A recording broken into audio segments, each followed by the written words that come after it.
بیٹھیں اب شروع کریں اس کو، ٹائم نہیں ہے۔ میں تو سوچ رہا تھا کہ اس کو آج آخری کلاس ہو جائے گی، لیکن جب میں نے اس کو دیکھنا شروع کیا تو مجھے لگتا ہے کہ یہ تو اس میں تو باتیں ہی باتیں باتیں ہی باتیں۔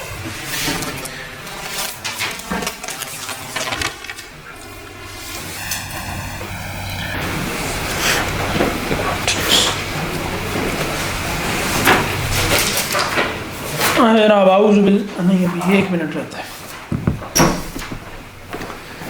بڑی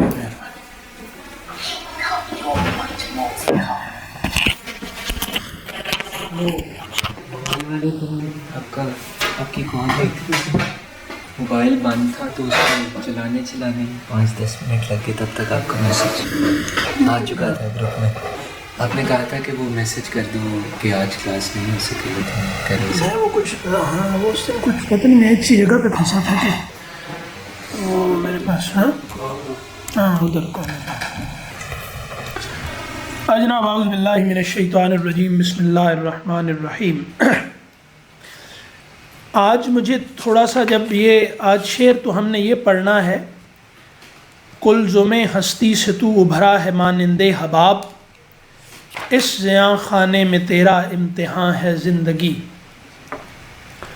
تو یہ شعر بہت عجیب و غریب ہے، اور کیونکہ یہ ذرا ایسا ہے نا کہ یہ جیسے جمالیاتی بیان ہے، تو ہر ایک تجربے اپنے اپنے تجربے سے اس کو سمجھے گا بھی، کھولے گا بھی۔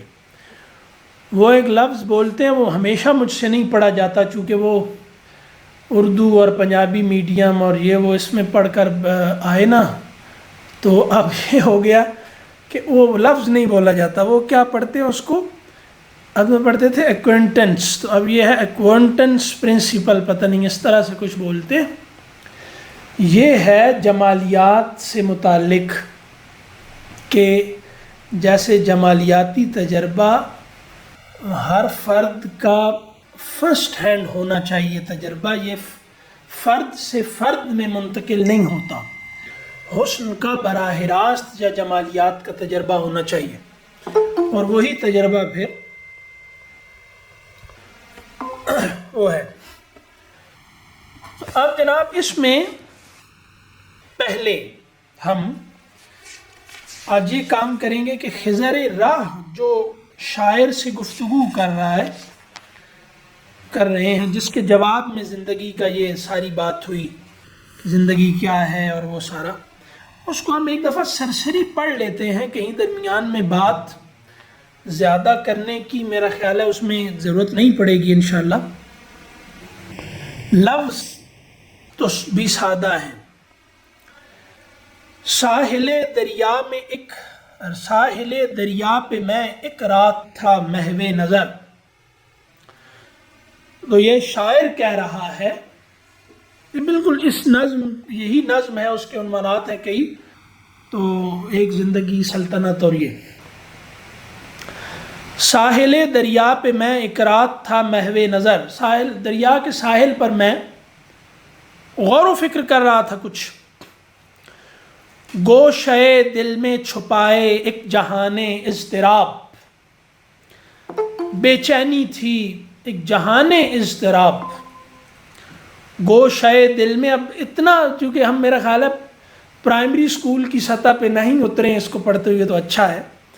اب گوشے دل میں، ایک دل کے ایک گوشے میں چھپائے ایک جہان اضطراب، یعنی دل اتنا بڑا ہے کہ جہان اضطراب اس کے گوشے میں چھپ گیا۔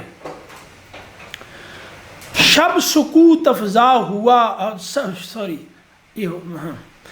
شب سکوت افزا ہوا آسودہ دریا نرم سیر، یعنی شب ایسی تھی کہ خاموشی میں اضافہ ہی کر رہی تھی، اور ہوا جو تھی اس میں آسودگی تھی، اچھی تازہ ہوا تھی۔ دریا نرم سیر، اور دریا آہستہ آہستہ چل رہا تھا۔ یہ منظر ہے، اس کو کسی بھی شاعر کو پڑھتے ہوئے یا کوئی بھی، جیسے یہ جو چیزیں ہوتی ہیں نا، ان کو ایک تخیل کو حرکت میں لانا چاہیے، ایک منظر بناتے چلے جانا چاہیے. جیسے جیسے یہ لوگ آگے بڑھتے ہیں تو یعنی تھوڑا تخیل کو حرکت دیں، ساتھ ساتھ منظر بناتے چلے جائیں. کوشش کریں کہ دماغ ذہن میں ایک تصویر بنتی چلی جائے. تو جیسے ہے نا، ساحل دریا پہ میں ایک رات تھا محو نظر. اب یہ ایک بن گئی تصویر تھوڑی سی ہلکی سی، ٹھیک ہے جی، رفلی اسپیکنگ جیسے ہوتا ہے نا، ٹیکنیکل اسپیکنگ، ایک رفلی اسپیکنگ، بس وہاں سے آپ شروع کر دیں بات کو. تو جمالیات بس ایسے ہی رفلی اسپیکنگ سے ہوتی ہے. اس کو بہت زیادہ وہ مرتب منظم کرتے رہیں گے تو وہ سب پھر جیسے فلسفیانہ اور عقلی سی کوئی چیز بن جاتی ہے، وہ پھر نہیں رہتی. تو رفلی اسپیکنگ پر بہت، اس فریز پر بہت بڑی گفتگو ہو سکتی ہے، اور کرنے والوں نے کی بھی ہے، لیکن ابھی ہم ویسے ہی میں کہہ رہا ہوں کہ آپ اگر کہیں گے تو پھر کر دیں گے، اور کہیں نہیں. اور وہ گوشۂ دل میں چھپائے ایک جہان اضطراب. تو نفس اور آفاق، انفس اور آفاق دونوں کو جیسے یہاں پہ بیان کر دیا کہ باہر کی دنیا کیسی تھی اور اندر کی دنیا کیسی تھی. گوشۂ دل میں چھپائے ایک جہان اضطراب، سخت بے چین تھا. ٹھیک ہے، تو اب وہ گوشۂ دل میں چھپا ہوا تھا نا، تو وہ کسی بھی وقت پورے دل کو اپنی لپیٹ میں لے سکتا تھا. جیسے ہوتا ہے نا کہ وہ چمن ہی کے کسی گوشے سے ہوتی ہے خزاں پیدا. تو وہ جیسے طوفان نوح ایک تنور سے آیا تھا، تو بس گوشۂ دل میں چھپائے ایک جہان اضطراب. شب سکوت افزا ہوا آسودہ دریا نرم سیر. تو بہت جیسے ماحول جو تھا باہر کا وہ جیسے پرامن تھا، خاموشی تھی، ماحول میں خوشگواری تھی، دریا بھی آہستہ آہستہ بظاہر چل رہا تھا. تھی نظر حیراں کہ یہ دریا ہے یا تصویر آب. اب آنکھ دیکھنے والی جو نظر ہے، غور و فکر کی صلاحیت کو نظر کہتے ہیں. تو حیرت اس پر تھی کہ یہ دریا ہے یا پانی کی تصویر ہے. اتنا سکوت اور آرام اور سکوت اور سکون تھا. ماحول میں سکوت بھی بہت تھا، سکون بھی بہت تھا.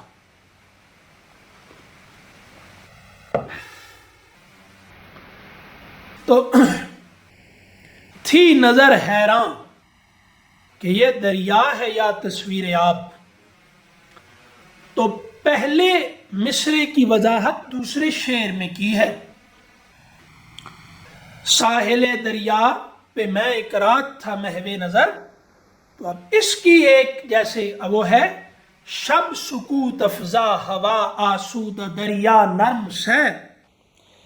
تھی نظر حیران کہ یہ دریا ہے یا تصویر آب. تو بالکل اقبال کی تربیت فلسفیانہ بھی تھی، اور انہوں نے اپنی شاعری میں اس کو کھپایا. تو جیسے ایک بیان ہوتا ہے، ایک اوپننگ سنٹنس ہوتا ہے، پھر اس کی وضاحت در وضاحت میں چلے جاتے ہیں. جیسے گہوارے میں سو جاتا ہے طفل شیر خوار. جیسے گہوارے میں سو جاتا ہے طفل شیر خوار.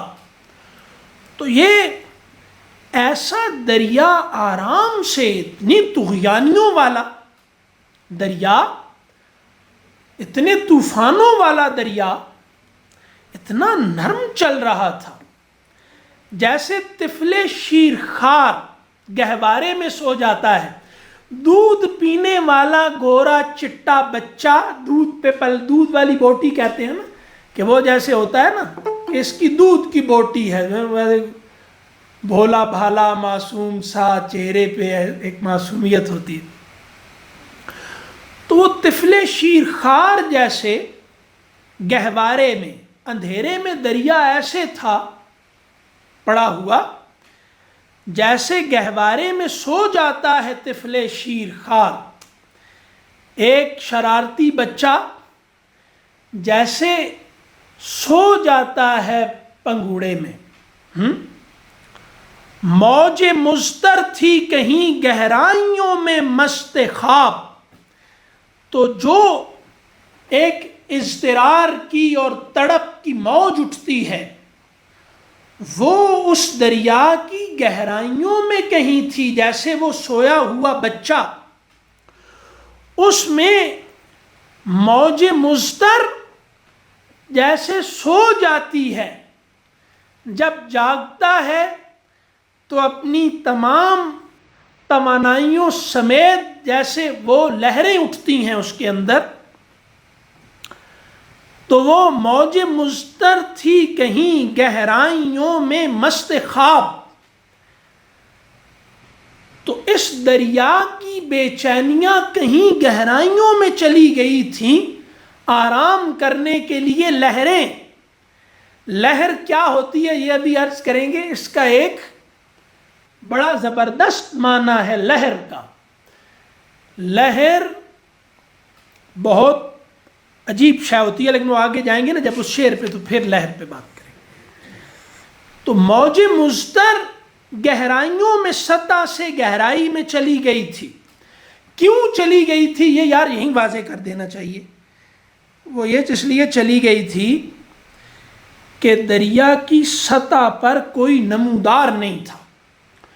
موج مؤدب کرنے آتی ہے، دریا کی سطح پر ہر ابھرنے والی میں کو دوبارہ دبا کر، یعنی آپ سوار کو تہے آب کر دیتی ہے۔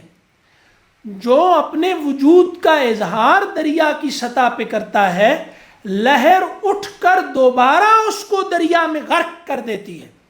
لہر جیسے مؤدب کرنے، سرزنش کرنے والا کوڑا ہوتا ہے جو دریا کی طرف سے اٹھتی ہے کہ او بے ادب، تو دریا کی سطح پر اپنا اظہار کر رہا ہے تو اب تمہیں آزمایا جائے گا۔ اگر تم نے اپنے ہونا سروائیو کر لیا تو پھر یہ لہریں تمہاری خادم ہیں۔ ہر اٹھنے والی لہر، اس زیاں خانے میں تو ابھرا ہے مانند حباب، یہ پھر تجھے تیرے جو مبدا ہے، جہاں سے بلبلہ پیدا ہوتا ہے، وہ بارش کا قطرہ زمین پہ گرتا ہے یا بلندی سے کوئی چیز سطح آب پہ جب آتی ہے تو بلبلہ نمودار ہوتا ہے، تو اس کے قریب تر لہر کرتی چلی جاتی ہے۔ اگر بلبلہ لہر کو سروائیو کر لے تو، ورنہ اس کو دوبارہ دریا میں ضم کر دیا جاتا ہے۔ اس امتحان سے بلبلے کو گزرنا پڑتا ہے۔ تو اب موج مضطر تھی کہیں گہرائیوں میں مست خواب۔ کیوں تھی؟ کیونکہ سبھی کچھ خاموشی تھی، سطح پہ کوئی تھا ہی نہیں۔ سطح پہ وہ کیا کہہ رہے ہیں کہ تھی نظر حیران کہ یہ دریا ہے یا تصویر آپ، تو اس میں کوئی ہلچل ہی نہیں ہے، سب خاموشی ہے۔ رات کے افسوں سے طائر آشیانوں میں اسیر۔ رات ایسی تھی کہ تمام اڑنے والے فضاؤں میں وہ اپنے آشیانوں میں قید ہو گئے، جیسے اندھیرا ایک خوفناک بلا کی طرح، جیسے دیکھیں نا بلبلہ جیسے ابھرتا ہے ایسے ہی پرندہ ہوا میں نمودار ہوتا ہے، اور لہر آ کے اس کو اندھیرے میں دوبارہ غرق کر دیتی ہے۔ اسی طرح رات کا اندھیرا بھی پرندوں کو گھونسلوں میں قید کر دیتا ہے۔ تو وہ اب ظاہر ہے کہ وہ پرندے جو رات کے اندھیرے کو سروائیو نہیں کر سکتے، ان کی آزادی ختم ہو جاتی ہے خوف کی وجہ سے، اپنی صلاحیتوں کی کمی کی وجہ سے۔ وہ فضاؤں میں، آزاد فضاؤں میں نہیں اڑ سکتے۔ تو رات کے افسون سے، یعنی رات ایک، آپ دیکھیں نا، اندھیرا ایک جیسے جادو کی طرح ہوتا ہے، تو وہ سب چیزوں کو چھپا دیتا ہے. نہیں کہتے نظر کا دھوکہ ہیں تو نظر نہیں آ رہی. رات کے افسون سے رات نے گویا کالا جادو کر دیا، ٹھیک ہے، بلندیوں پر پرواز کرنے والوں کو گھونسلوں میں اسیر کر دیا. یہ کون سے اندھیرے ہیں؟ یہ ہے نا. تو رات کے افسون سے طائر ہواؤں میں، طائر کس کو کہتے ہیں؟ جو ظاہر ہے کہ اپنے پروں کو استعمال کر کے فضاؤں میں پرواز کرتا ہے. اور جی ہاں بالکل، اور وہ فرما رہے ہیں کہ تصویر کشی اقبال نے کمال، اقبال امیج کے، آواز کے، مفہوم کے ہر جگہ پہ ماشاءاللہ. تو یہی وہ ہمارا جو تخیل کا بحران ہے، اقبال ہمیں اس سے نکال سکتے ہیں. تو اقبال سے مدد لینی چاہیے. لیکن اب ہم اقبال کو اگر کہنے لگ جائیں کہ نہیں آسان کرو آسان کرو، تو پھر ظاہر ہے کہ وہ اقبال ہماری کوئی مدد نہیں کر سکیں گے نا. تو نہیں، اگر وہ کہتے ہیں کہ تم 200 ڈنڈ نکال سکتے ہو تو 250 نکالو، تو کہتے ہیں نہیں آسان کرو آسان کرو. اب آسان کرو تو پھر رینگتے رہو، پھر آسان ہوتا رہے گا اس طرح. تو یہ تو جس کا زمین پہ زنگ لگ جائے، ظاہر ہے کہ اس کا پر بے معنی ہو جاتا ہے. تو وہ جو زمین چھوڑ سکتا ہے وہ طائر ہوتا ہے نا، جو پرواز کر سکتا ہے، جو پنجوں سے زیادہ پروں سے کام لیتا ہے، ٹھیک ہے، تو وہ طائر ہے. تو ظاہر ہے کہ جس نے اپنے پر غیر مؤثر کر دیے، جس نے اڑنے کی ہمت نہیں کی، جو وہ اوپر جہاں صورتیں نہیں ہوتی دل بہلانے کے لیے، جہاں صورتیں چھوٹی ہو جاتی ہیں، مناظر دھندلا جاتے ہیں، وہاں اگر وہ نہیں جانا چاہتا تو ظاہر ہے وہ طائر نہیں ہے. تو جو محض صورتوں کے عادی ہوتے ہیں وہ طائر اندھیروں کے اسیر ہو جاتے ہیں، ہے نا. جو اندھیروں سے نہیں ڈرتے وہ وہی ہوتے ہیں جو بلند پرواز کرنے والے ہوتے ہیں، صورتوں کے عادی نہیں ہوتے. صورت سے بس اپنی ضرورت پوری کرنے کے لیے اپنی سطح سے کبھی کبھی نیچے اترتے ہیں. تو اندھیرا بھی ان کو قید نہیں کر سکتا. اندھیرے جتنے نیچے آتے چلے جائیں گے بڑھتے چلے جائیں گے، اور اندھیرے چاک ہوتے چلے جاتے ہیں ان پرندوں کے پروں سے جو زمین کو چھوڑتے ہوئے زمین سے زیادہ فاصلہ پیدا کرتے ہوئے بلندیوں کی طرف اٹھتے چلے جاتے ہیں. وہ گھونسلوں میں اسیر نہیں ہوتے. پرندوں کی دنیا کا درویش ہوں میں کہ شاہی بناتا نہیں آشیانہ. رات کے افسوں سے طائر، یہاں بھائی آشیانہ بنانے سے یہ نہیں مطلب کہ وہ شادی نہیں کرتا، کہ اس طرح کوئی مطلب نہ سمجھ لے کہ وہ کہ شاہی بناتا نہیں آشیانہ. افسوس صد افسوس کہ شاہین بنا. شاہین تو تھے بس بطخ کے بچوں میں رہ کے نا بطخیں بن گئیں. تو دمبا اگر سوروں کے ریوڑ میں پلے گا ظاہر ہے وہ بھی حرام ہو جائے گا. تو رات کے افسوں سے طائر آشیانوں میں اسیر، انجم کم زو گرفتارے طلسم ماہتاب. ماہتاب یہ طلسم، ایک ہے رات کا افسوں اور ایک ہے طلسم. جیسے وہ اس پر بھی غالب آ جاتا ہے. آپ یہ سمجھے نا کہ افسوں پہ غالب جادو سے اوپر کا ایک ہے طلسم. وہ کیا ہے؟ وہ دیکھیں، انجم کم ذوق، چھوٹے چھوٹے جو ستارے تھے، چھوٹی چھوٹی میں، یہ گرفتار طلسم ماہتاب، یہ چاندنی کے طلسم میں گم ہو گئے، گرفتار ہو گئے. ٹھیک ہے، وہ گرفتار ظاہر ہے گرفتار منظر پہ نہیں رہتا نا، وہ گرفتار ہوتا ہے لیکن اس کو تہہ خانوں میں ڈال دیا جاتا ہے. یہ ستارے ہوتے ہیں لیکن چاندنی ان کو ماہتاب، یعنی ماہ کی تاب نے انہیں چھپا دیا. طلسم کیا ہے؟ جیسے ہے پر نظر نہیں آ رہا. ٹھیک ہے، تو اب انجم کم ذوق، گرفتار طلسم ماہتاب، دیکھتا کیا ہوں کہ وہ پے کے جہاں پے ما خضر، میں کیا دیکھتا ہوں کہ وہ جہاں پے ما خضر، یعنی وہ پوری دنیا میں گھومنے والا پیغامبر، وہ جیسے حیات کا، زندگی کا پیغام لے کر گھوم رہا ہے.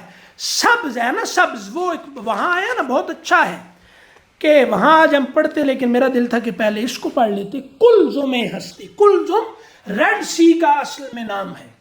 تو وہاں کیا ہے کہ وہ جو نیلا اور سبز مل کر گہرا ہوتا ہے تو وہ سرخ سرخ لگتا ہے. تو وہاں پہ کیا ہے؟ خضر، جو سبزے کے، زمینی حیات کے، یہاں پر یعنی زمین کے بنجر پن میں ڈیوائن جو مداخلت ہوتی ہے اس کی وجہ سے جو پوٹینشل اوپر سے پانی گرتا ہے تو ایک وہ سبز رنگ میں ظاہر ہوتی ہے، اس حیات کے نمائندے ہیں. تو پھر یہ زمین اپنے پوٹینشل سے ظاہر ہوتی ہے، یعنی ایک زمین میں جو بلندیاں کاشت کرتا ہے وہ خضر ہے بستی میں.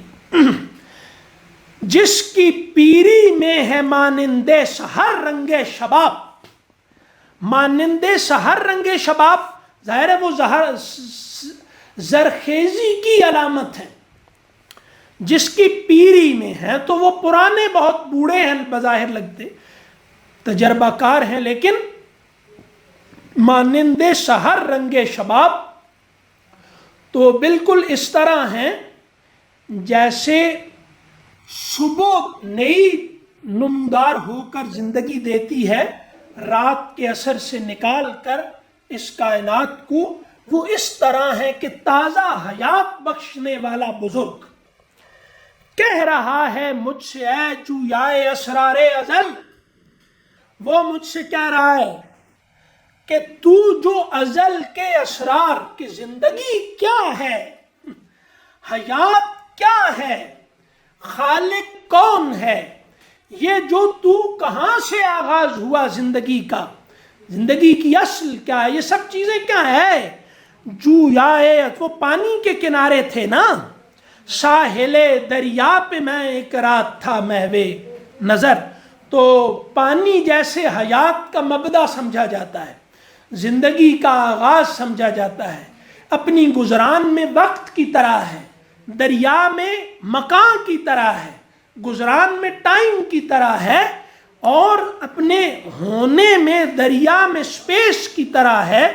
حیات کا مبدا سمجھا جاتا ہے اپنی اس میں پوٹینشل میں.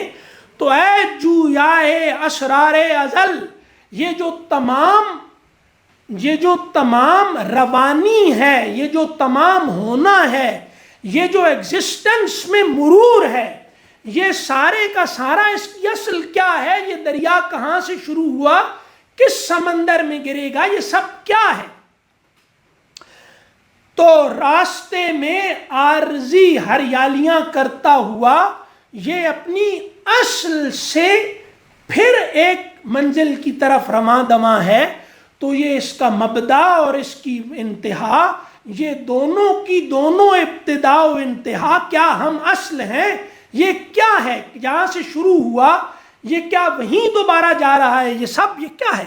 کہہ رہا ہے مجھ سے، ہے جویائے اسرار ازل، چشم دل واہ ہو تو ہے تقدیر عالم بے حجاب، چشم دل واہ ہو تو ہے تقدیر عالم بے حجاب۔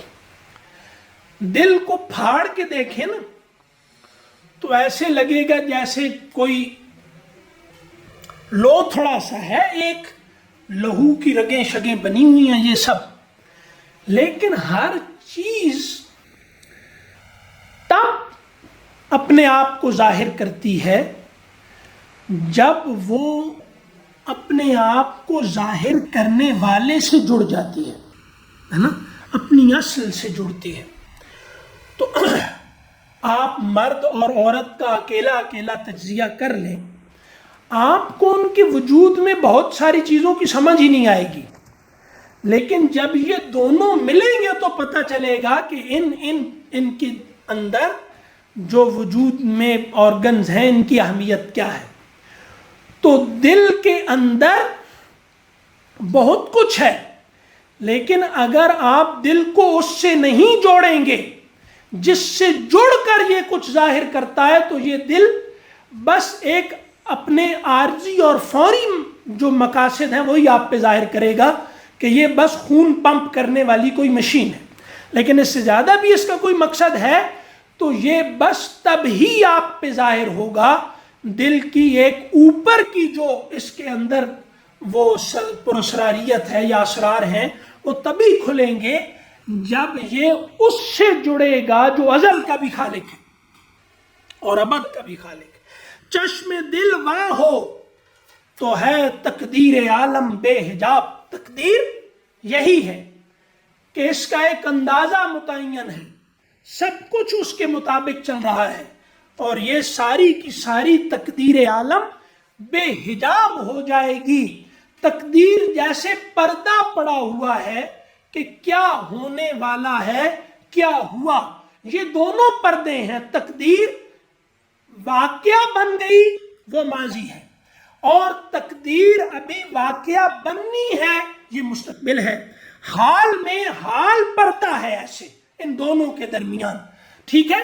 تو اب جو حال میں ہے وہ ماضی کو بھی دیکھ رہا ہے، استقبال کو بھی۔ تو جیسے پردہ دو کے درمیان ہوتا ہے، دونوں کو دیکھ رہا ہوتا ہے، تو چشم دل عاشق کی وہ آنکھ ہے جو پردہ بھی بن جاتی ہے محبوب اور عاشق کے درمیان۔ کہاں سے شروع ہوئے تھے، کہاں تک جانا ہے، ان دو کے درمیان چشم دل کھل جائے تو یہ پردہ اٹھ جائے گا، تو یہ درمیان میں ہے جو دونوں طرف دیکھ سکتی ہے پردے کی طرح۔ دل میں یہ سن کر بپا ہنگامے محشر ہوا، اوپر ازل ہے اور نیچے محشر کو ابد سے جوڑ دیا، ٹھیک ہے؟ ہنگامہ محشر، جیسے وہ ازل کا خیال آئے اور ابد کا نہ آئے یہ ہو نہیں سکتا۔ ابتدا سوچے انتہا، تو یہ کیا ہوا؟ دل میں یہ سن کر، تو وہ کہہ رہے ہیں نا چشم دل واہ ہو تو تقدیر عالم بے حجاب ہے، تم پر اسرار ازل کھلنے لگ جائیں گے۔ تو یہاں ایسے لگا کہ جیسے محشر کے ہنگامے میں سارے ازل کے اسرار کھل جائیں گے، تو جو وہ جیسے ہوا کہ وہ ہنگامہ محشر ہوا، میں شہید جستجو تھا یوں سخن گستر ہوا۔ تو میں شہید جستجو تھا، میں تلاش میں مارا مارا پھر رہا تھا، میں ڈھونڈ رہا تھا، اور وہ ڈھونڈنا میرے حالات کی تقریب سے ظاہر تھا۔ مجھے دیکھ کر خضر نے اندازہ کر لیا نا کہ کہہ رہا ہے مجھ سے اے جویائے اسرار ازل، تو یہ مجھ سے کہہ رہا ہے، تو کیسے کہ میں شہید جستجو تھا، مجھے دیکھنے والا دیکھ سے، شہید کون ہوتا ہے؟ جو اپنی حالت سے لگتا ہے کہ یہ کسی کو ڈھونڈتے ڈھونڈتے اس پہ قربان ہو گیا، ٹھیک ہے نا؟ اسی کو شہید ہوتے ہیں دیکھ کہتے ہیں جو خود کو مٹا کر کسی کو ظاہر کر دے، ہے نا، کسی پر اپنے تمام ہونے کو قربان کر دے۔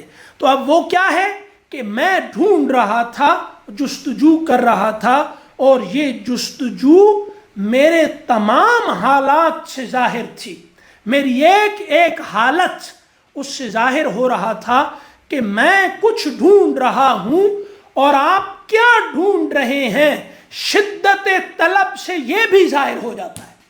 پیاسا پانی کی طلب میں بےتاب ہو تو پانی کی طلب اس کے چہرے پہ نمودار ہو جاتی ہے، ٹھیک ہے؟ تو کیا کہا؟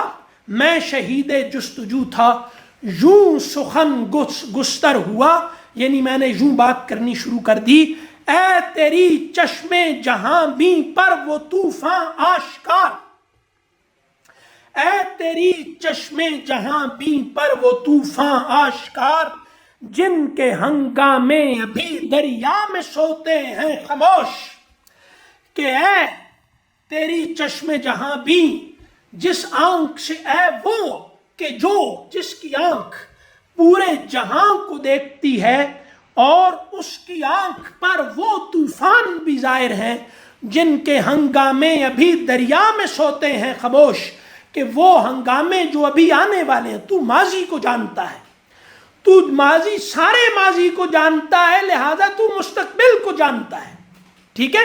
تو ماضی کو جانے بغیر جو حال میں ہے وہ مستقبل کو نہیں جان سکتا۔ تدبر کہتے ہی اس کو ہیں، مدبر ہوتا ہی وہ ہے جو مستقبل کے کسی بھی نقطے کو ماضی بنا کر اس سے آگے جا کر اس کی پیش بینی کر سکے، منصوبہ بندی کر سکے۔ مستقبل کا کوئی بھی واقعہ اس کو وہ ماضی بنا کر دیکھ رہا ہو، اسے مدبر کہتے ہیں۔ تو وہ کیسے ممکن ہے؟ جو ماضی کو نہ جانتا ہو وہ مستقبل کو ماضی کی طرح نہیں دیکھ سکتا۔ تو جو ماضی کو جانتا ہے، تاریخ کو جانتا ہے، اس کے لیے مستقبل بھی ماضی کی طرح واضح ہوتا ہے، ٹھیک ہے نا؟ تو یہ جو ماضی کے حالات بتائے وہ بھی ماضی میں، اور جنت اور دوزخ کے حالات بتائے مستقبل بعید کے، وہ بھی ماضی میں۔ کیا مطلب ہوا؟ ماضی کو جان لوگے تو مستقبل غیر متعین نہیں، تمہارے لیے ماضی کی طرح متعین واقعہ ہے۔ تو کیا کہا؟ اے تیری چشمے جہاں بھی پر وہ طوفان آشکار، کیا ہے؟ اے تیری، یار اب تو مجھے وجد آنے لگا ہے، رک جانا چاہیے کہ کوئی غلطی نہ ہو جائے، ایک ٹھہر جائے وہ نا۔ اب یقین کریں میرے تو رونگٹے کھڑے ہونے شروع ہوئے ہیں، جیسے ہوتا ہے نا، تو یہ اب نہیں ہے، یہ پھر اس سے کچھ غلطی ہو جائے گی، وہ جو ہے نا وہ کیا ہے، پھر سر قلم کرنا نہ پڑ جائے آپ کو تو کہیں اے تیری چشمے، یا یہ اقبال کی آواز کے ردھم کا کمال ہے، سب اقبال کا، اور اقبال کے اخلاص کا، اقبال کی تڑپ کا۔ تو کیا ہے بانسری کیا کہہ رہی ہے؟ سینہ خواہم شرح شرح از فراق، تاب گویم شرح درد اشتیاق۔ میں درد اشتیاق کیسے بیان کروں اس کے سامنے جس میں جس کو اشتیاق ہے ہی نہیں؟ ہم حالی پھر ہم کالی بنتی ہے، ہم حال ہم کال بھی ہو جاتے ہیں، ٹھیک ہے نا؟ تو پہلے ہم حال ہونا ضروری ہے۔ تو جب اقبال سے کوئی تھوڑی تھوڑی اثر لینے والے میں یہ ثبوت ہو سکتا ہے نا کہ کوئی اقبال کے ساتھ تھوڑا بہت قلبی تعلق بھی ہو شاید، ہے نا جی؟ تو یہ وہ والا ہے، قبر پہ جا کے مراقبے کرنے سے نہیں حاصل ہوتا۔ اے تیری چشمے جہاں بھی پر وہ طوفان آشکار، جن کے ہنگامے ابھی دریا میں سوتے ہیں خاموش۔ وہ پیچھے کہا تھی کیا ہے؟ موج جیسے گہوارے میں سو جاتا ہے طفل شیر خواب، موج مضطر تھی کہیں گہرائیوں میں مست خواب۔ تو موج مضطر جو تنہائیوں میں، جو اس بچے کو جانتا ہے، جس نے اس بچے کی پیدائش، یعنی یہ جو بچے کی طرح سو رہا ہے، جس نے اس کی پیدائش سے پہلے اس کے آباء و اجداد کے احوال سے لے کر ابھی اس بچے کو پنگھوڑے میں سوتا ہوا دیکھ رہا ہے، یہ بتا سکتا ہے کہ یہ بڑا ہو کر کیا بنے گا، ٹھیک ہے؟ تو وہ پتر کا پتر پگھوڑے سے ہاپنا، کیا مطلب ہوا؟ یہ مرد ہے کہ نامرد ہے، یہ گود ماں کی میں پتہ چل جاتا ہے۔ تو اس نے کیا کہا؟ تو وہ اس طفل شیر خار کو جو دیکھتا ہے، جو جانتا ہے، وہ جانتا ہے کہ یہ طفل شیر خار یہاں مست خواب تو ہے، لیکن جب اس کی آنکھ کھلے گی، جب یہ کبھی ہوگا، تو یہ وہ جوان بنے گا جس کے بارے میں کہا، کیا کہا؟ وہ کہا وہی جوان ہے قبیلے کی آنکھ کا تارا، شباب جس کا ہو بے داغ ضرب ہو کاری۔ یہ وہ جوان بننے جا رہا ہے۔ تو کیا ہے؟ کشتی مسکین جانے پاک و دیوار یتیم، یہ خضر کی وہ ہے نا قرآن میں جو آیا، کشتی مسکین جس میں سوراخ کر دیے تھے، تو تبھی کیا تھا نا کہ پتا تھا مستقبل کا کہ کیا ہونے والا ہے۔ وہ جانے پاک، وہ بچہ مار دیا تھا، ٹھیک ہے، تو وہ بظاہر تھا جانے پاک، وہ تھا پتا تھا کہ کیا کرنے والا ہے۔ وہ دیوار یتیم، وہ دیوار گر رہی تھی، اس کو کھڑا کر دیا۔ تو یہ کیا ہے؟ علم موسیٰ بھی ہے تیرے سامنے حیرت فروش۔ جیسے موسیٰ کا علم بھی حیرت کے فرش پہ بچھا ہوا ہے، تیرا علم وہ ہے اے خضر، تیرا علم اے حیات آفریدہ، اے زندگی بانٹنے والے، اے فطرت کے نمائندے، ہدایت لانے والے بھی گویا لگتا ایسے ہے کہ ان کا علم بھی تیرے علم کے سامنے، جو فطرت کو جانتا ہے۔ تو ہدایت کو جاننے والا یا تو نبی ہو، تو یا وہ جو ہدایت اور فطرت کا وہ ہوتا ہے، سنگم ہوتا ہے۔ لیکن دوسری کیا بات ہے؟ وہ یہ ہے کہ علم موسیٰ، یہ موسیٰ کو نہیں کہا کہ موسیٰ خضر کے سامنے وہ ہے، علم موسیٰ کے علم کے وارث اگر فطرت کے علم سے نامانوس رہے تو وہ فطرت کے علم کو جاننے والوں کے سامنے گھاس کے فرش کی طرح ہوں گے، جن کو سیر سپاٹے کے دوران وہ اپنے پاؤں تلے رونتے رہیں گے۔ علم موسیٰ بھی ہے تیرے سامنے حیرت فروش، ٹھیک ہے، جیسے موسیٰ کا علم کے وہ علم رکھنے والے بھی وہ لگتا ایسے ہے کہ شریعت کا علم رکھنے والے بھی فطرت کا علم رکھنے والوں کے سامنے بچھے ہوئے فرش کی طرح ہیں۔ چھوڑ کر آبادیاں رہتا ہے تو صحرا نورد، تو صحرا کے ذرے ذرے کو زرخیز کرتا ہے، اس کا آبادیوں میں کیا کام؟ اس نے تو ویرانوں کو آباد کرنا ہے، ٹھیک ہے، وہ تو اب ویرانوں میں رہتا ہے کہ ویرانوں کو آباد کرنا ہے، اس نے آبادیوں میں کیا کرنا ہے جو ویرانے بن رہی ہیں، ٹھیک ہے۔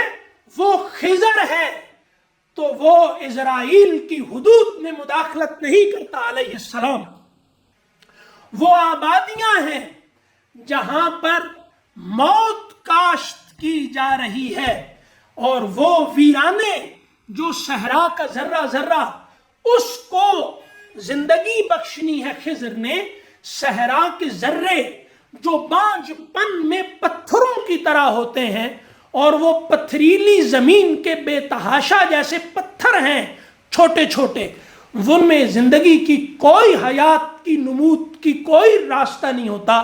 خضر وہاں جا کر زندگی جیسے زندگی کی خیرات دیتا ہے، جہاں وہ قدم رکھتا ہے وہاں کیا ہے کہ کوئی سوار اٹھا ہے پسے غبار فنا، قضا نے کیا ہے، کوئی سوار اٹھا ہے پسے غبار فنا، قضا نے ہاتھ کلاؤ نیام پر رکھا۔ تو یہ خضر جیسے موت کے سیلاب کے بعد زندگی کو سیراب کرنے والے ایک دریا کی طرح آتا ہے اور وہاں پر دوبارہ سے زندگی کو پیدا کرتا ہے، ٹھیک ہے۔ تو سیراب وہ ہوتا ہے جو اتنی پیاسی زمین ہوتی ہے کہ بادل برس جائیں تو وجود اوپر تو اس کے اوپر وجود